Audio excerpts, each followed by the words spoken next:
So once again, good evening, everyone. We're back at FIAPO with another webinar on humane education for plant-based advocacy. It is being organized under FIAPO's Learn from Leader program, where we bring you different tools and knowledge about animal rights sector and various tools to deal with animal cruelty or plant-based advocacy, how to make effectivism more impactful. And we have this new session here today. And this webinar is being co-organized with Straw India. For those of you who do not know Straw India, it's a stray relief animal welfare organization, and it's a non-profit organization in India which works for animal welfare through humane education and animal welfare education in schools and in colleges. They've done major programs about compassion classrooms and educational sessions on humane education and animal welfare, how to treat animals. So some of the members and participants have also joined us from Straw India. We would love to welcome them. And today, this webinar that we are going to talk about is on humane education, and most of you would agree that humane education is a very important element, a very sensitive tool that if you would use correctly and you would impart education uh, in a very humane manner about animal lives, it would really impact an audience, and it does make a difference to lives of people, of how they're living their lives, how they choose to value any other entity except for human beings as well.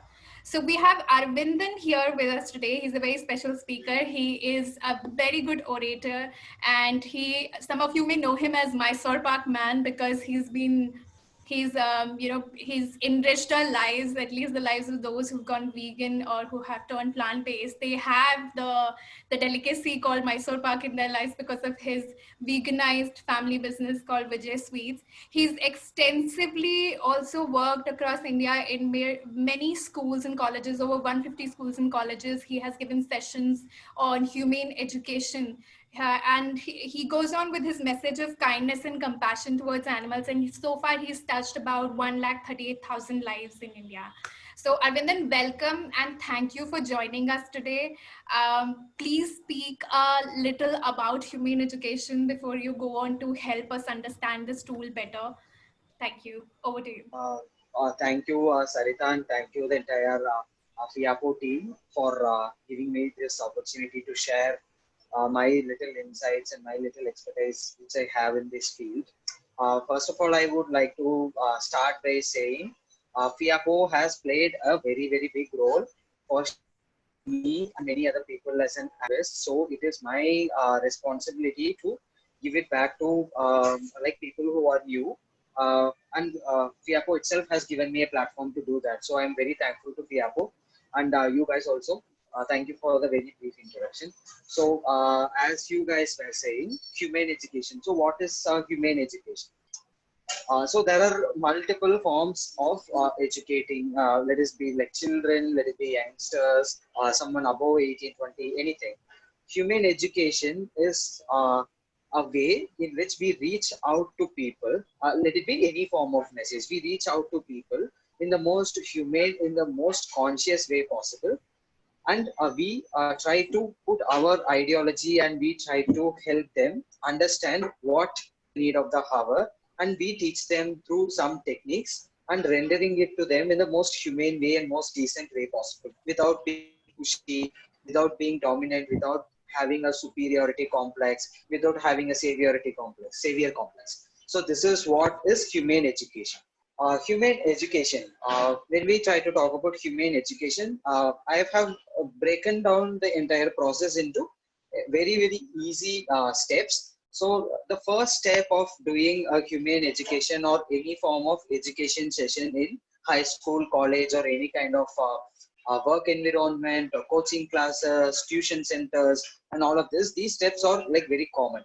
So if we see the first step for doing these sessions, permissions are the extremely important, extremely difficult, at the same time extremely easier one to start with. So obviously you cannot walk into any place randomly and you can start talking. You need to take prior permission before you start talking in a place. So I will try to guide you through how to go about obtaining permission from various places. Okay, so the first, it has to be finding avenues to reaching schools and colleges. Let us say you are in a city X and you have decided you want to talk about animals, any form of animals in schools and colleges in that city.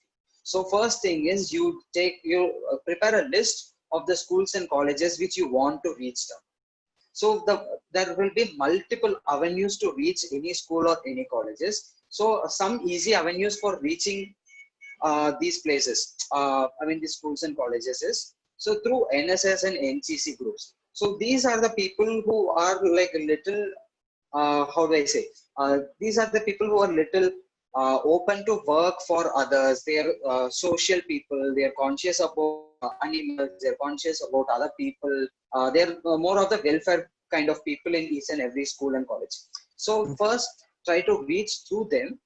And then nowadays all schools and all colleges, they have nature club, eco clubs, animal lovers club, and etc. So we can reach out to these clubs. And then how do we reach out to these clubs is, all of these people, irrespective of if they are going to do any work or not, they all have Facebook pages, Instagram pages, etc. So just drop them a message saying, hey, you are doing an amazing job.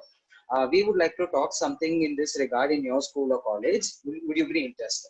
How this works is, all of these clubs, the nature clubs and animal lovers club, they will want to do at least 1 or 2 events every semester in their school and colleges, and then they won't even have much idea on how to go about it. So if we create an opportunity and avenue for them, saying, see, we will come and do it in ways and you can take all the credit, then you will get access very, very easily inside their school and college. And then one more, another easier way of going about it is like this cultural fest and annual day, college day, found day, and all of these days. So there will be like multiple set of events which will be lined for the entire couple of days or even a week. So in these places, the management will fix a target. Okay, see, we will be doing 25 events because this is our 25th year. But then they will vaguely have idea for 16, 17 events. So this we need to use as a chance, and then we can say, see, we will come and do these kind of presentations, some speaking in your college as a part of this event. They'll be more than happy and they'll take you inside. This is one. Then reaching out to government offices.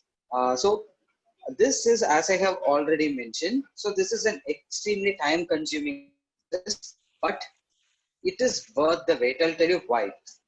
Most of this is because each and every district or each and every small city will have a chief educational officer.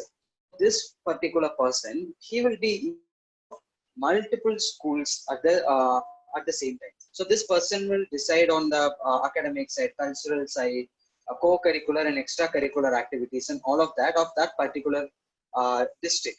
So we need to have like a written permission letter exactly saying what we are going to do, who we are. See, if it is through an organization, it is better. Because it will have some credibility, and you will have it will create some trust for them, because they will have somebody who will be liable for this. If there is no organization, or if you don't want to be a part of any organization, you can still do it individually. It is okay. Just have a very brief, let's say, this is what you want to do in your particular city, and you have permission to reach out to the school people of this particular age group. Let us take 11 and 12 or 10, 11 and 12. And then what exactly you are going to do. So how this works is, let us say that person accepts that, okay, you can come and do this. They will give you a pilot of couple of schools. So that pilot is the very, very crucial part. So if they will take feedback from the students, they will take feedback from the teachers after your session.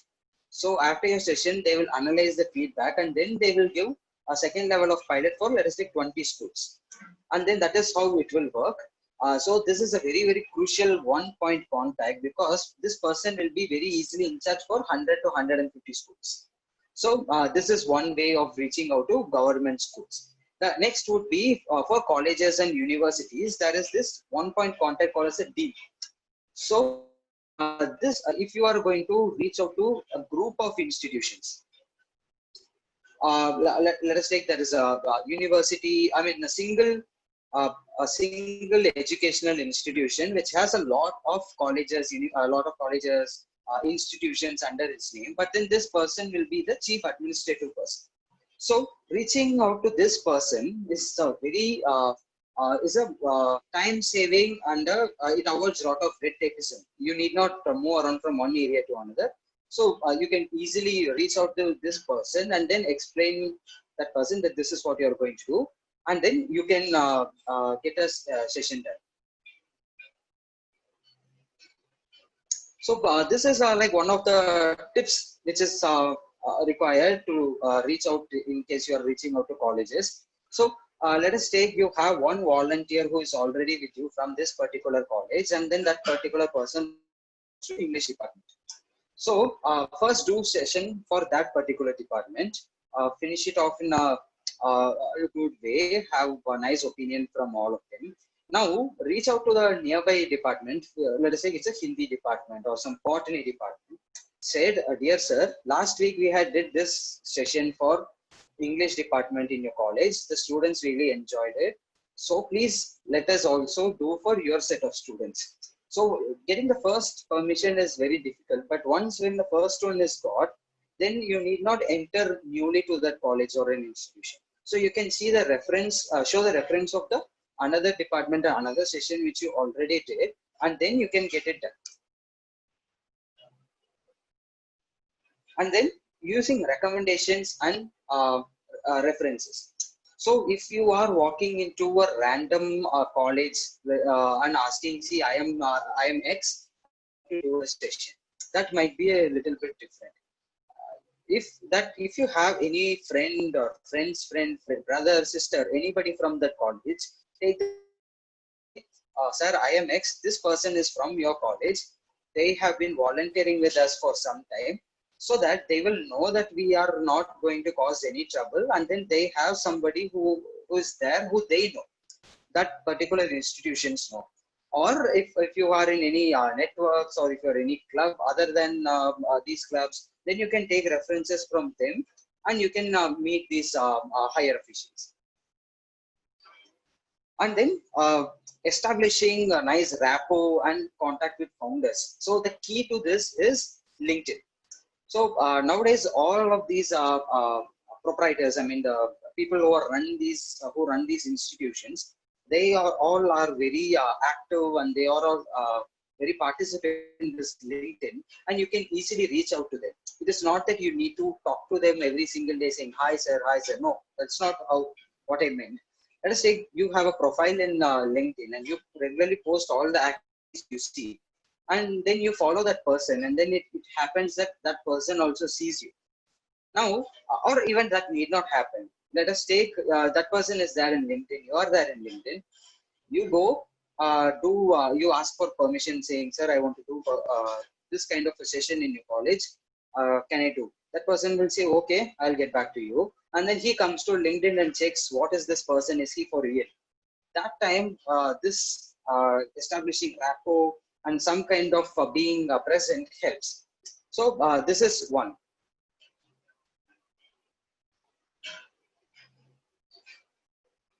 And then this is the very important point which I stress to everybody. So very happy you are working for welfare of animals in your city. Yes, very good. But then you should also accept the fact that the people who work for animals in any part of city are a very minuscule crowd. There are not like hundreds and thousands of people who are working for animals. Whereas if you see, there are hundreds and thousands of people who are working for other human welfare activities, who might have access to all of these things, and they will also be an animal person, or they will be somebody who supports such activities. So be proactive and be a familiar figure in your city. So this one increases your face value and increases the trust factor and credibility when you reach out to these institutions and ask them, like, see, I want to do this, can I do it? And they're like, yeah, that day we met in this plantation drive, right? Okay, yeah, you can do it. So that is helps. And then personally, it has helped me a lot. Being participative in all other activities. And then this is one more thing: be very diplomatic and be very respectful. So I have seen in my experience a lot of people, they'll go to one college, they'll ask permission to talk about animals to the principal. That principal will say, no, we are not interested. They will like badmouth the principal like crazy. They'll fight with them and all of that. But what they think is, okay, I have taught this principal a lesson. He should not take animals' life for joke. No, I'll tell you what happens. That principal just goes to their all principals WhatsApp group and he just says, hey guys, see, this person is there. They will come to your college and they will badmouth you. Please don't let them in. That's it. You have lost your chance of getting permission in any other colleges. So that is what I mean, being diplomatic and being respectful. Okay, so now that you are in, let us take, you get permission, you have scheduled a date. So that is one more important thing. You need to schedule a date and a time on when do you want to do the session. If you have fixed the proper date, is there any other national holidays which is falling on that place? How far is the date from exams? And all of those factors you need to check. Okay. And then, yes, who is that? Sorry, Anvedan, please go on. I think somebody. Okay. Okay. Okay, cool. All right. So let us now see how do we start it. And there are like I have divided the entire process in 3 parts. Like preparation before the awareness program, what to do during the awareness program, and what to do after the awareness program. Right. All right. So this is before the session is packed. So before the session is planned, this is like a small checklist which we need to keep it prepared.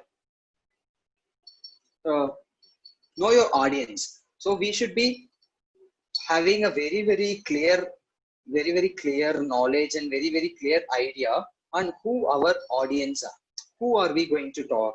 What kind of children they are? What kind of background they come from? Is it a school which has a full English knowing kids, or is it English and Hindi or English and Tamil, whatever it is? So we need to understand our audience, what background they come from, things like that. Then facts. So saying facts is like one of the easiest and important ways of captivating your audience. But then please understand, we cannot give wrong facts to kids. So we've got like exactly one shot to talk with these people, and then we cannot say some random facts or facts which are wrong, because that sends out a very wrong and a negative message for every single person who is doing this work. Right? So it's never okay to say any wrong facts to these kids. So getting your preparing your assets. So please have like a ready-made kit planned for all the programs you have. Let us take some schools will have their own projector. Some schools will ask you to bring your own projector. So keep that ready. If you're taking a laptop, get your laptop charged, have a backup pen drive. Some schools will have their own system. They will say, we can, I mean, they will want you to give you pen drive. So have a backup for that pen drive as well. And then if you're taking any pamphlets or anything for distribution, you should have that ready. Because I'll tell you why it's such a big deal. Because when we are going to do a session in front of these children, so they will actually look up to you, right? We should not give them a very wrong message, and then once we are very well prepared and when we are standing in front of them, then they'll actually take us a little serious, and then get like physically and mentally prepared. So first I'll talk about being mentally prepared. So we should be it is okay to be nervous. It is not, I'm not saying you can't be nervous. I'm not saying you should be in your the best thing, nothing like that. It is okay to be nervous, but then should be also understanding and acknowledging the fact that, okay, we are going to face 200 kids today, right? So being mentally prepared, they are going to be asking us various questions. We are going to have some kind of disturbances happening and all of that. So we should be mentally prepared, and we should not let we should not let it go down when something goes wrong. So we should be prepared for all the worst case scenarios as well. And then getting physically prepared. So let us say if you are not feeling well, okay, if you're feeling feverish, if you're having cough, you can't say, okay, I have a chance to do session today. It is okay if I cough a couple of times in the stage, I will still do the session. No, it doesn't work that way. If you are not well physically, do not do the session. The entire session, your entire speech, it is going to be well received by these children based on the energy level you possess. If you're going to be so sad and so tired and going and standing in front of them and cracking jokes, then it is just not going to happen. Okay. So this is one important word, my favorite word, and it has always worked for me, and I'm sure it will work for you as well. This word called adrenaline. So when does this adrenaline come when you're going to do this session? So it is not like you're going to play a game, or it is not like you're going for a fight, or it is not like you're going for a war. No, it is not that.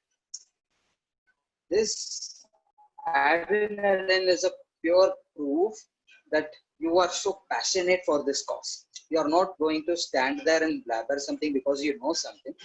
Every single word you say, every single action you do there is for the animals, and it has to come from the heart.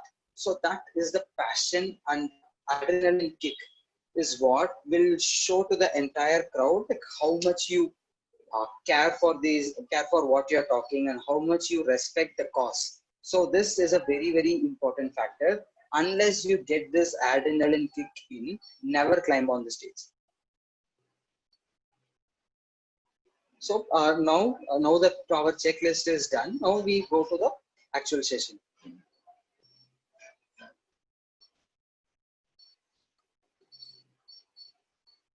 All right. So as I had already said, so your passion and drive for the cause. So why you are there? What is your plan? What are you going to talk about? So establish that on the first place itself. Do not leave your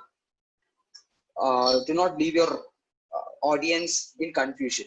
So be very, very precise on what you want to convey to them, and why you're coming. What is that you are standing for? So how can we establish the passion and the drive for our cause? It is by our body language, our tone, and our language. The language, when I say the language, it is not the expertise in any language. No, it is the words you utter and how passionate you are. And body language, as I already said, you can't feel so tired, and you can't have your body so loose, and you can't stand in front of the crowd and talk in like so soft. That is not happening. And tone is like the most important factor, because a, a tone can captivate the audience like this. So you've got exactly 10 minutes to captivate your audience, and these factors are very, very important. Once you got this done, the next 40-50 minutes they are going to listen to everything. So first 10 minutes, you're captivating your audience. How do we do that? So audience are going to listen to you only if they feel they are going to get something out of this. So if they think, okay, this person is not going to waste my time, I'm going to take something from this session, then you have to accordingly make your session. So how do we do that? Is by building curiosity. And then by how do we build that curiosity? It is very easy. We tell them some facts and then some jokes. So basically this age group of 17, 18, these kind of people, they don't like a professor or a teacher coming and standing in front of them and talking like a lecture. They don't like lectures. What they like is somebody who is getting down to their level and some jokes and making some fun. So that is what like, okay, this is not a normal theory class which we were expecting. This is going to be fun. Let me listen to what this is. And then by saying facts, I'm not saying you should say facts which are like very, very difficult to process. Very, very small and interesting facts which are very common but don't know. So these kind of facts, it gives them an idea that, okay, I didn't know this. Oh, wow. Okay, so there is something in this session which might be useful for me. So that is how we build a curiosity. And then make them feel good about themselves. Never go like right on their face and say, hey, you are an animal abuser, and make them feel guilty. No, that is not how you start your session. That is not how you conduct your session. So make them feel good about themselves. Give them like examples, say small stories, and make them put themselves in some situations where they have helped animals. For example, if you are going to talk about animals, do not ask them how many people here have hit a street dog. Raise your hands. That is not how it works. Ask them how many people here have fed street dogs. How many people here love dogs. So make them feel good about themselves. So that is when they are going to listen to you and they are going to feel good.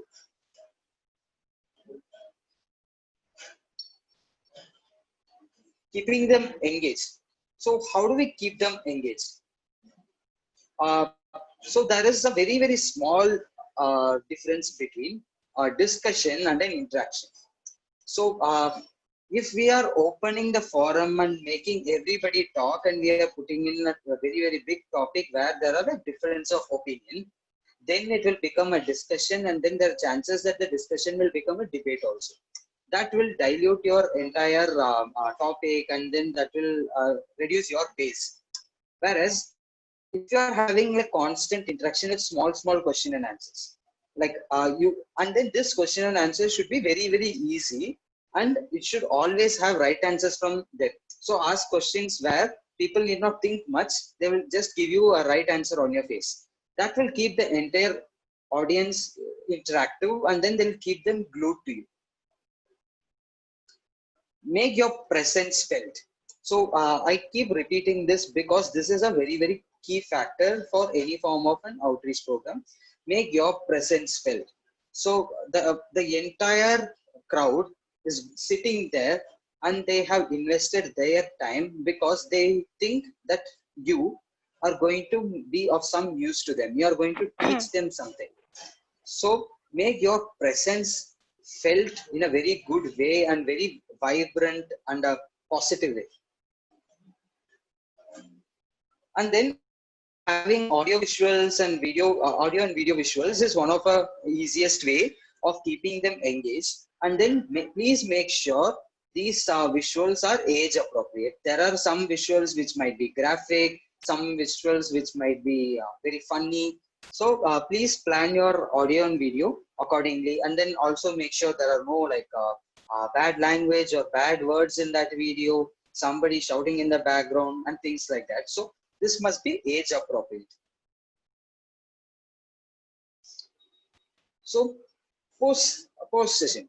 So let us say we have completed the entire session and we know for sure, okay, this past 30-40 minutes people actually listen to me. So what do we do after that? What we do is we should keep ourselves open. I will show you. I mean, we will be having a practical session after it. So we should be open to listen from them. It is not like, see, I am a teacher. I taught you all of this. I will not listen to you. No, it doesn't work. Learning and teaching never stops. So we should be open to learn and also at the same time listen to what they are going to say. And then we should come down to the knowledge level of the students. We just can't be generalizing them saying, hey, what is this? You're from class 11. Don't you even know this? No, we are not going to say that. And then let us take, we know some fact, and then it is a very, very silly fact, but the students know that it is completely okay. The students are actually already bored with looking at somebody who is above their levels. I mean, the teachers and professors. So they actually want somebody to get down to their level.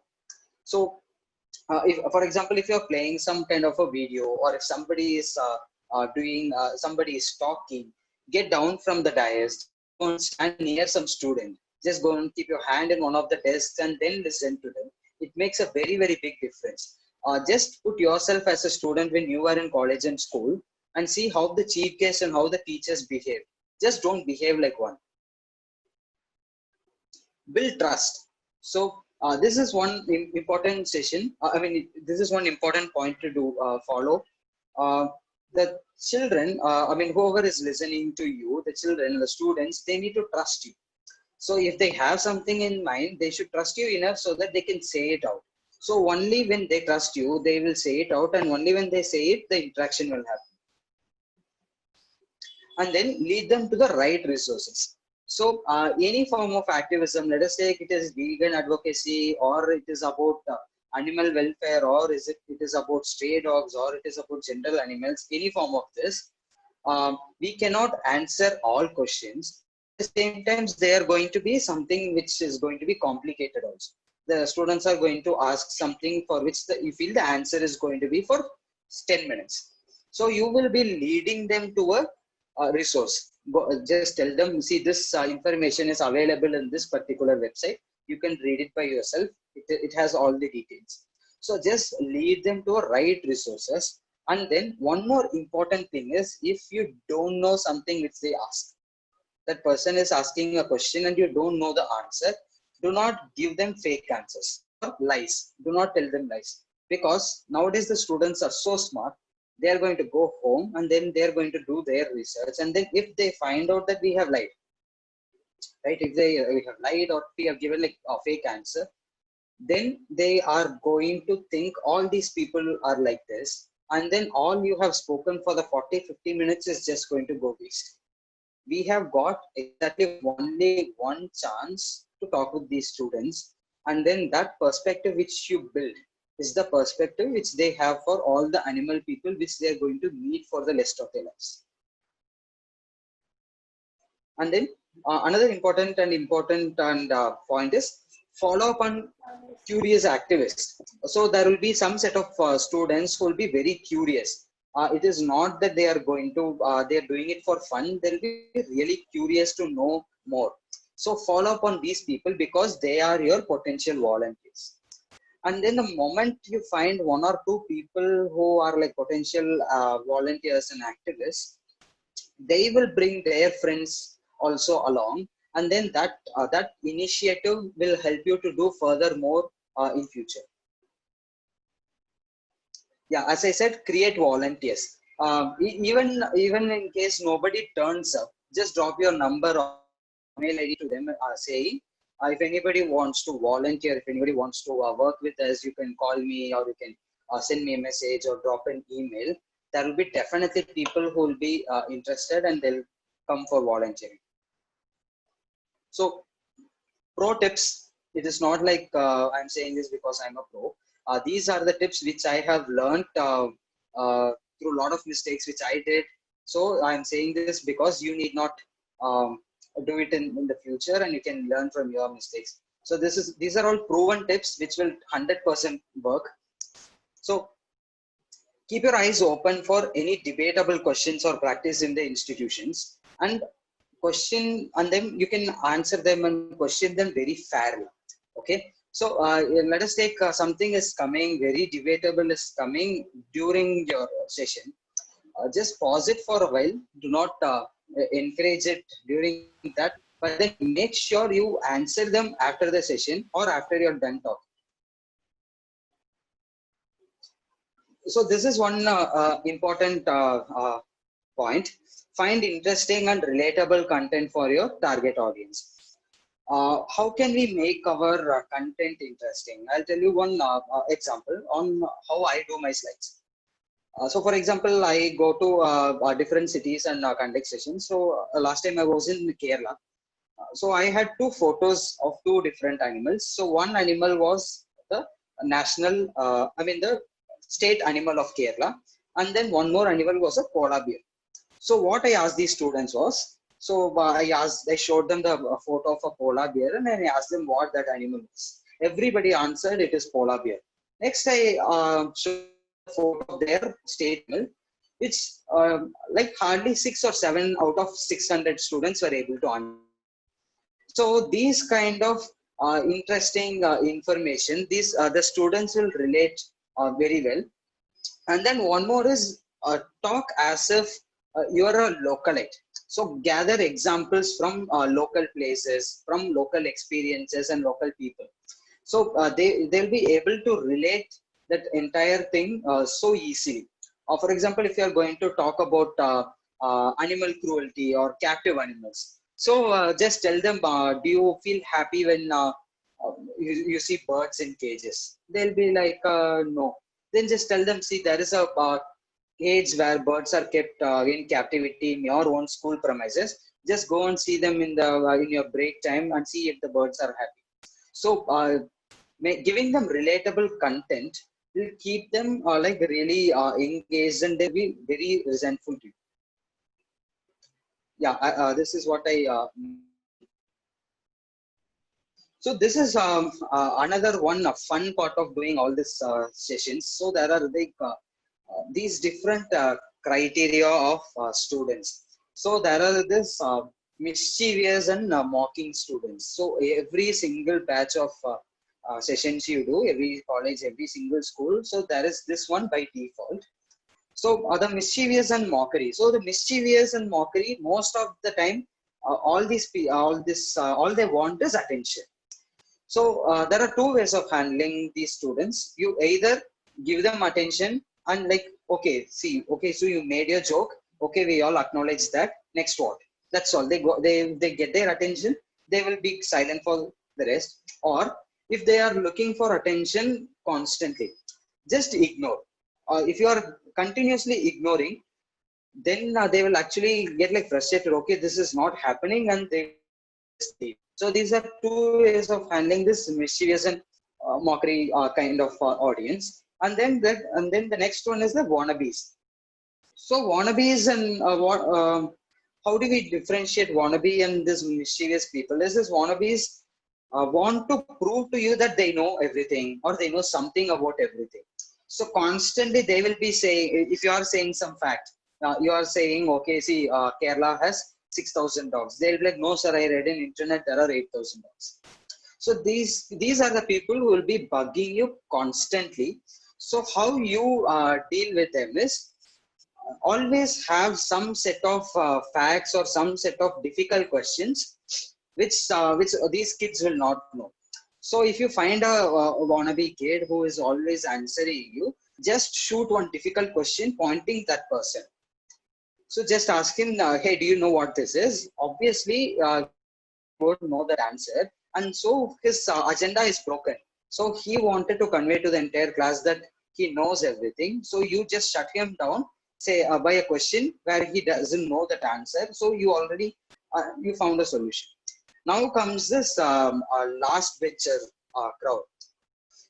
Like I was also a last bencher, so I can relate this very easily. So this last benchers are like the most naughtiest most naughtiest bunch of kids in the entire class, and then they are going to be bugging you constantly. So there are a few ways where I have handled these people very efficiently. Give them responsibilities. So these people are mostly neglected by the teachers, and then they are made to stand out. They are punished, and all of that. All of a sudden, if you are going to give them responsibility, so what I do is, as soon as I enter the class, I will find the most mischievous student in the next 5 minutes and call that guy and say, hey, it is your responsibility to keep the class silent. So automatically the class will become silent because he is the one looking after them. So that is one way. And then when it comes to colleges, so the last benches or these kind of people are going to be creating trouble. They are going to be using their mobile phones, taking the photos, or making some sound and disturbing you. What you do is, when you're talking, just walk to them and stand next to them. Stand next to them, or put your hand on their shoulder, or put your hand in their chair or in their table. That's it. So they will not be expecting such a behavior from you, and then they won't know how to react for it, or they can't do all this mocking when you're standing next to them. So that is how you deal with it. And then, so once you are going to do any kind of session, I always do a vegan animal advocacy session. So I have mentioned this, and this applies for any kind of sessions you do about animals. So you should be ready for a set of questions which is going to come, and then these questions will get repeated. So you are going to say, hey, see, animals feel pain, don't eat animals. They are going to say, is it okay to eat carrot alone? Plant also has feelings. No. So I'm saying, for example, these kind of questions will keep coming. You should not get carried away. So have one set of ready-made answers for all the most commonly asked questions. And then the wow factor. So you roughly have around 30 to 40 minutes in any set of crowd, and you can't bore them. You should create an environment and you should create an impression where they should feel amazed and they should feel energized when they are leaving that room. You should not have like people sleeping around when you are doing a session. So this wow factor, it definitely comes with practice, and also on how well you are as a presenter, on all the facts you give and things like that. Yeah, as I said, we keep the discussions and debates towards the end. So if you're talking on some important point, somebody interrupts, it is okay. You just tell them, hey, this is a very important point. It is going to be so fun. We will discuss this later. And the debates, never encourage debates in between your sessions. Because there will be, how it will start is, a person X will have an answer and he will be debating against you. In a couple of minutes, person X, Y, Z, A, B, C will have answers and they'll be debating against you. And then after some time, somebody will think they will support you, and then the entire class will be debating against each other, and you will not have. Do not leave any queries unfinished or unacknowledged. If you don't know any answer for any of the questions they asked, or if you're not well prepared for any of the questions, do not brush that question away. Tell them, like confess them, saying, hey, I'm not sure about what you're asking. I'll get back to you. Take my number, take my email ID, write to me. I'll try to find out the answer for you. So finish it off like that. Even if it is a very, very silly question, do not just leave it unacknowledged or unattended. One more thing which you need to understand is, we think the people who are listening silently are the people who are going to help us. But that is not how it works. All these students who are curious and who ask questions, they are the students who are like going to be doing something for the animals, who are going to be participating in future. Yes. So next thing is, so now that the COVID is happening and you can't really reach out to schools directly, so we are forced to do the digital form of this humane education sessions. So is there a difference between doing it in live and students directly and also in digital? Yes, there are few differences. There is going to be some technical challenges and all of that, and then you will not be able to connect to the students at a personal level and all of that. That kind of challenges are there. But then all the tips and tricks which I had mentioned before, all the three processes of getting ready and all of that, that remains constant. That is not going to change. But then here I see digital sessions as in sessions, I mean, a platform which has even more opportunities than the normal ones. So in this digital format, what advantage we have is, see, basically the schools are collecting the same fee without actually running the school. They are having Zoom classes or Google classes for like 4 hours in a day, but they still collect the same fee for the entire academic period. So these schools are forced to give the students something extra. See, they are not giving them sports equipments. They can't bring chief guests from outside to their schools. They can't bring experts and conduct something fun. There is no fun activity. There is no PT period and all of that. But then the parents are going to question them. Hey, see, this is none of this is happening. But why are you taking the same fee? So to compensate that, nowadays the trend is that the schools are conducting lot of this co-curricular and extracurricular activities. When I say school, this is common for schools, this is common for colleges, for this career guidance classes, competitive exam classes, tuition centers, this NEET, JEET, and all of this exam preparation institutes. All of these people, they have converted themselves into a online model, and then they still want to give something extra to their students. So that is when you can approach them and say, hey, see, this is what we do. You need not pay me anything. I just want some medium to interact with your students. So these companies and these institutions will be more than happy, and they'll have you over, and then they'll conduct these humane education sessions or any form of sessions.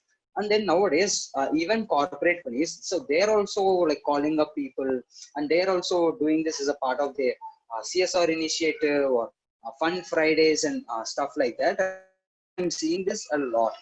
All of the companies, all big corporates, which said no for all these sessions when we approached them.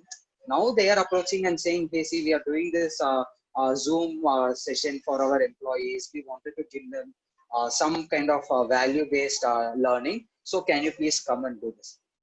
So digital medium has created a very, very bigger avenue. And even this particular webinar is a classic example. See, we don't have any kind of a geographical boundary. I sit in Coimbatore in Tamil Nadu, and then I can see people from all the four corners of the country have joined. So this digital platform, it has given us an avenue to just eradicate the boundary of geography. So we can reach multiple people through this humane education sessions. And then you can reach them also easily saying, hey, I add some value to this. Can you please give me permission? And they'll be very happily, they'll be okay to do it. Right. So I am kind of done. I think I'm on time also. So thank you, everybody. So I am open for any queries and any suggestions or questions you have. If you can all unmute yourself if you want to ask me anything. Yeah, I'm done.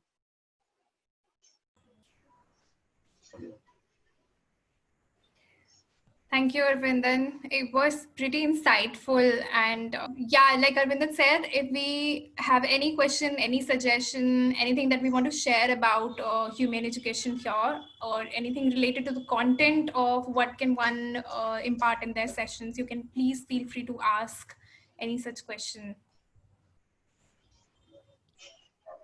So I see a lot of chats. Is there anybody who scolded me, or is there questions? There's somebody who said if you can share PPT with us. I would just like to mention here that we'll get the content, everything will be there with you. This is there on the Facebook as well as it will go on YouTube. We'll upload it in a bit. By Monday it will be there, so you can view the webinar again, the recorded version, and you please feel free to learn from there as many times as you would like. Yeah. Somebody had asked a question in the beginning, Arvindan. They had asked, if somewhere in a college or in any institution, if the head of the institution disagrees for giving the permission, what is the way out then? Rejections. There are multiple ways people reject you. Nobody says like on the face, see, hey, I'm not going to let you inside. This is an inappropriate topic. That is not how they will reject you.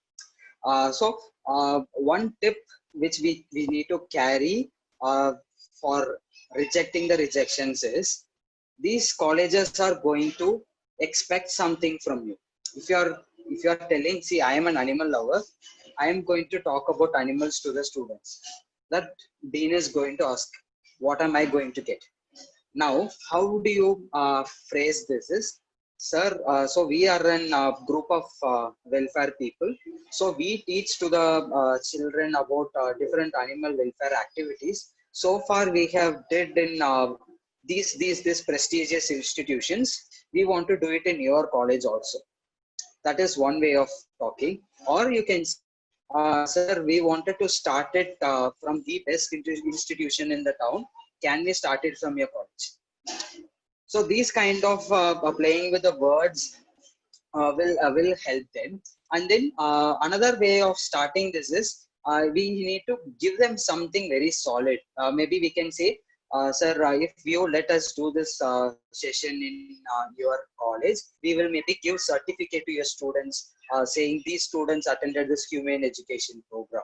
This is going to cost us like 4 rupee 50 per certificate, but it will create a very good avenue for us to enter inside. So what the principal is going to think is, okay, if I'm going to hire any professional for doing any of the session, that guy is going to ask me 20,000. I need to print the certificates myself. But whereas this person, he's coming and saying he'll do the session for free, he'll do the certificates for free, and then the cost is also not that bad of a thing. So let me give. And to precisely answer to her question, what if the dean is going to say no? We can't do anything about it. We should just accept the fact that we need to come back. We need to just come back and maybe try after 6 months or 8 months, something like that. Yeah. Thank you. I think Shriju Kanoria has a question. She has raised a hand. Shriju, please feel free to ask your question. Yeah, so one question that I had was we will have to modify content based on the age group we are targeting, right? So Yes. how do you suppose if you're talking to say 15-year-olds or 12-year-olds, what is the kind of content that we can show to them? Like, do we not show them any pictures at all, or we show them only cute photographs? What what is the approach? What content do we show? Ma'am, so what is that you will be talking to the kids? What type of sessions do you do? For example, if I want to advocate veganism or Okay, for farmed got it. animals, basically. Okay, got it. Got it. So there are few restrictions legally government side also, and then the school also expects you to follow certain guidelines. This it goes like this: if the children are less than 16 or 17, it is better to avoid graphic images. I'm not saying you should not. I mean, I'm not saying you should not show them that the fact that animals are getting harmed. You can show them, but without graphic content, or maybe like blurring the graphic content and stuff like that. All right, but is it okay to tell them about some cruelty which happens in the industry? Like, of course, nothing too extreme, but there could be any session where we're asking them that, oh, do you think this is right? Something on those lines. Like, of course, we'll be very gentle, but like, can that be done? Like, how do you It convey can be the done. It can be truth done. It can without saying be it? done. All right, all right. It can be done. Okay, okay.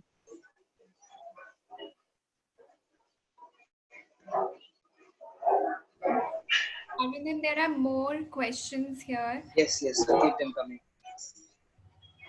So somebody has asked if you're not an organization or you are not associated with an organization, the institution, a college, or and I just would like to address this, that it's not only in institutions like schools and colleges that we can do these sessions. We can also go to Rotary clubs, we can go to environmental clubs, we can go to these other uh, forums as well.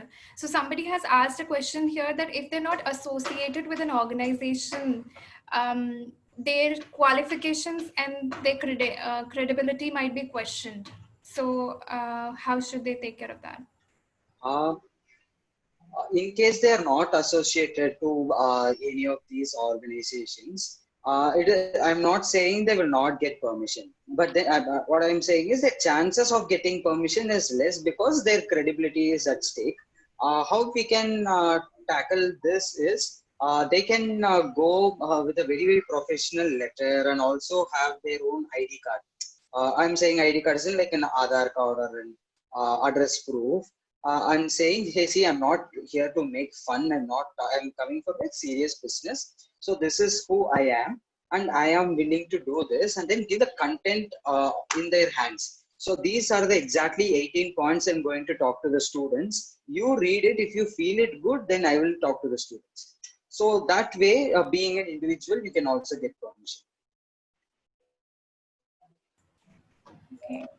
just adding to that, FIAPO would also love to support you if you want to do some such sessions. And, if you are reaching out to children above 17, we would definitely will be willing to help you, give you, share a permission letter with you so you can go ahead and take yourself through the process.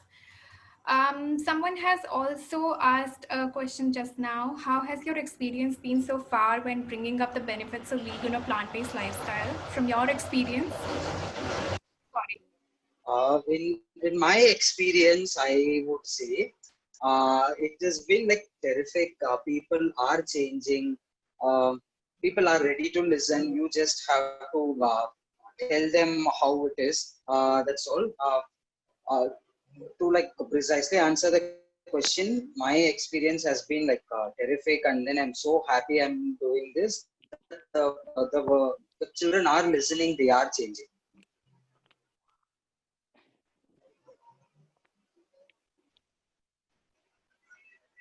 I think Gargi wants to ask the question. Gargi, please go ahead. Yeah, I just want to ask that I want to take a session for my society people. Okay. Yeah, but I have never done it before. So how can I start with it? Like, how can I get them approached like for this thing? How can I make them ready to listen or something like that? Ma'am, so when you mean society, is it your housing society or community, or how is it? Housing society. Housing The society. society in which I am staying right now. Okay. So all this housing societies will have a welfare association. So just reach this welfare association saying, so I have this topic in mind. So I feel like I need to talk to this about all our members. So that is one way of doing it. Or every year they will have some day or like association day or some puja days where there will be like slots to do performance and all of those stuff. So that you can utilize this and you can do it. And then doing sessions in such societies like residential societies is extremely useful and helpful. I'll tell you why. Because if anybody is going to have any doubt, they know you are just there and they can ask you, and then they can become your partner in doing this very soon. And then it is not like you are a stranger to them. You are just a person who lives in the next block. So they will relate to you very, very easily, and then the effectiveness will be very high. So even if you're going to talk about dogs, let us take you have a problem. Your society, one part of your society is chasing the dogs, one part of your society wants to keep the dogs. This you faces, see how much support you have from the people who feed dogs. So that this will happen most of the time, saying, see, there are like 30 of us who are feeding dogs, and when you go for a fight, there'll be you and you alone. So just have your team set up, and then you need to face them, and then always face it with legality. So there are various circulars issued by like the government saying you can feed dogs. So you can reach them with those legal terms saying, see, we can do this. Okay. So that is how you can do it. And then if you want like any assistance to how to prepare your slides or how to go about it, I will drop my email ID in the end. You can always reach out to me. Sure. Thank you. Thank you. Okay, we've crossed. We are at 6:01. Is it okay we take some 5 more minutes if anybody has any questions? Yeah. I am all free. All of you also are spending your weekend with us. You've taken time for animals out here. So I hope it's okay with you if we take 5 more minutes. There's one question that has been shared. It's about if we are a group of volunteers or a city-based group, we have 3 or 4 people who are, participating in these sessions or actively doing something like this. So how do we get the whole bunch of people in the city to be active about, activism and advocacy? Okay. Volunteer engagement is another one, rocket science, which a lot of people have cracked it. I'm sure FIAPO will have more insights on this. See, FIAPO has kept me active for 10 years now. So how do we do this? So first, these 3 or 4 people who are active, make sure you acknowledge them, give them some kind of recognition, always talk about them, appreciate them, and all of that, so that these 3 or 4 don't become dormant. So this is one way, keep them there. So next, there is this 6 volunteers who are there in the group who check all messages. They don't reply to messages. They don't come for events. So that is one of the biggest issues in animal welfare and animal rights right now. How do we do that? Is by making them do stuff which they like. So let us take there is one volunteer who is creative but is an introvert. Okay. Now you can't ask that volunteer to come and stand in the road and talk to people. That is your mistake. Ask that volunteer to design posters for you. Ask that volunteer to take photos for you. So make them do things which they are comfortable at, and automatically they will change. And then do not stick to very serious activism all the time. It's like once in a while have fun, like have potlucks, go for a movie, go for a drive, play something, just go to somebody's house and eat popcorn and talk random things, gossip, do all of those things. It will automatically build some kind of interest. See, at the end of the day, people need to have something to look forward to when they want to come out of their house, right? They should choose between going in the road, standing and talking to people, or sitting in my house and playing PlayStation. So you should make sure this is going to be interesting than that, and that is when this entire group will become a collective force. Thank you, Arvindan. That was a wholesome answer to that question. I think we don't have any more questions in the chat box here, but if anybody has any question, they can definitely ask. We'll stretch for another minute. We are at 6:04.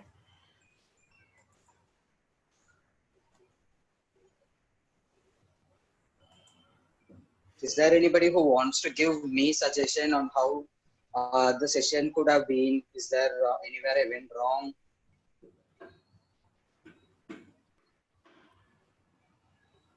No? Guys, if you're not going to say, I'm going to use the same slides for another set of 100 people. So it's your chance. Okay. Looks like people don't even want to talk about it. They're like, this is an open session. I want to comment on this one. No, I think People are writing in the chat box that the session is really amazing.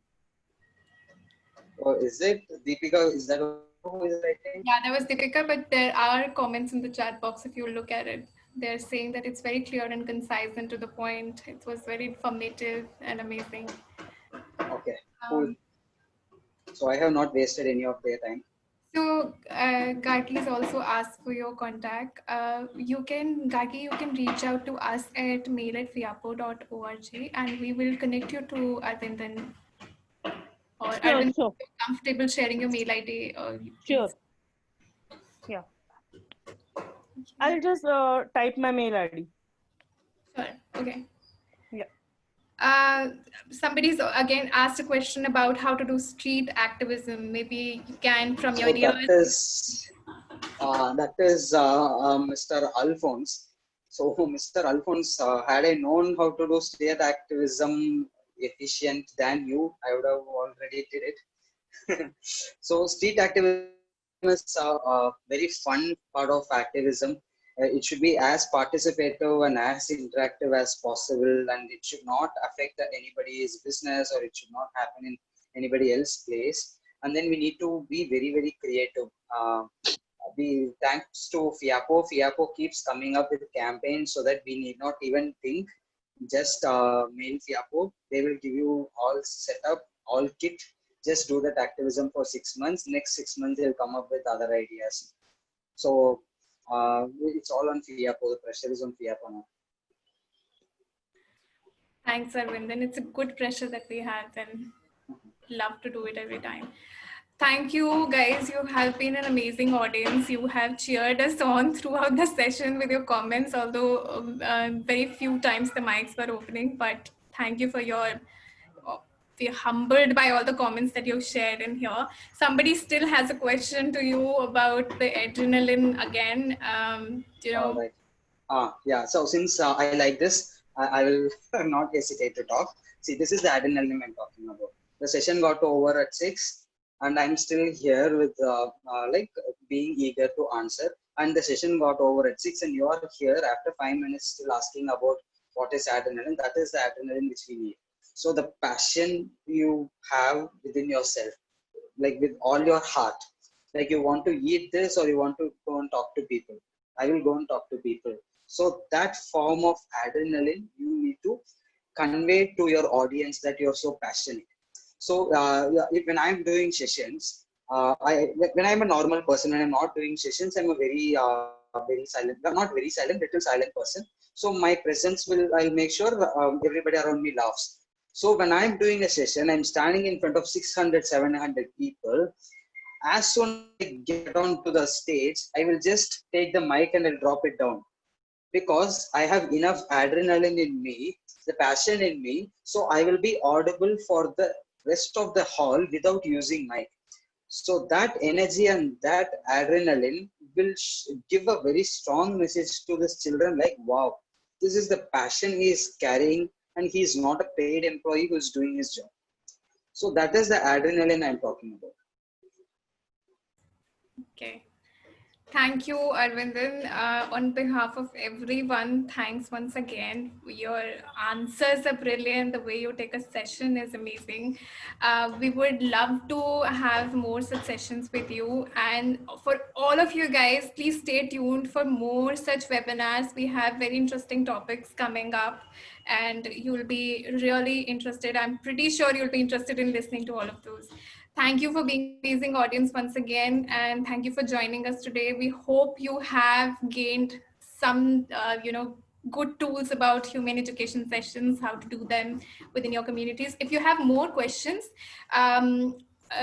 our colleague Meghna has left her mail ID over here. Please write to us on this mail ID, or you can also reach out to us at mail@fiapo.org if you want to give any suggestions. If you want to connect with Arvindan, please write to us again. We'll help you connect with him if you want to learn more things and you have more questions that haven't been answered. Thank you. Thank you once again. And we'll conclude the session. Thank you. Yeah. Thank you, guys. Have a great weekend. Bye-bye. Thank you, Fiapo. Thank you, Sarita. Thank you, Meghna. Bye. Thank you. Really great. Thank you, Deepika. Bye, Deepika. See you.